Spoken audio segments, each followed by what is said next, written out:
Dalam hadis yang diriwayatkan Imam Bukhari dan Muslim dari Abu Mas'ud Al-Ansari radhiyallahu anhu, qala an-nabiy sallallahu alaihi wasallam, Nabi alaihi salatu wasallam bersabda, man qara'a bil ayatainil akhirataini min suratil Baqarah fi lailatin kafatah.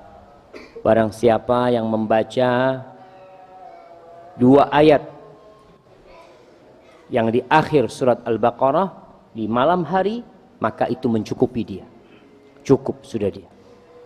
Akan mencukupi dia dari segala masalah, mencukupi dia dalam penjagaan dirinya.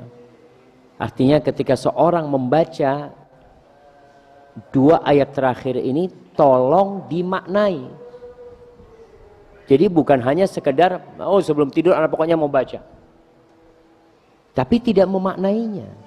Jadi apa yang didapatkan oleh para sahabat Nabi, terkadang kita tidak mendapatkannya disebabkan kita membaca tanpa makna. Pokoknya mocong. Maka mudah-mudahan setelah kita mengkajinya hari ini, antum kalau baca sudah ingat, wa qalu sami'na wa ata'na ghufranaka rabbana wa ilaikal masir. Itu dibaca, Rabbana la tu'akhidna. Ada perasaan Allah tuh jawab apa yang antum katakan. Allah mengatakan na'am.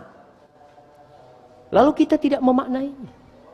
Kemudian tatkala seorang mukmin menjalankan perintah Allah tanpa banyak bertanya, yang penting dia perintah, bismillah ana lakukan. Jangan tanya, kenapa ya?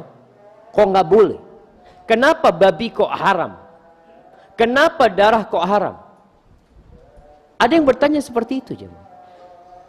Pertanyaan kenapa ini menunjukkan biasanya orang memang ya masih lemah imannya. Lihat para sahabat Nabi ketika diharamkan khamr, Allah mengatakan fahal antum muntahun, apakah kalian akan selesai meninggalkan khamr? Intahaina karena sudah selesai sudah. Nggak ada yang minum khamr mengatakan ini masih ada sisa satu kerak ini, sayang ini, ana mau tobat pekan depan lah insyaallah. Nggak ada, jemaah. Dibuang sama mereka langsung.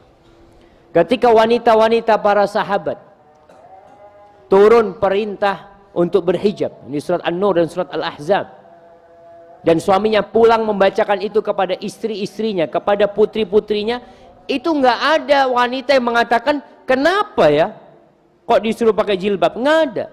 Dan tidak ada satupun di antara mereka yang akhirnya oh ya insya Allah besok anak mau jahit baju, nggak ada.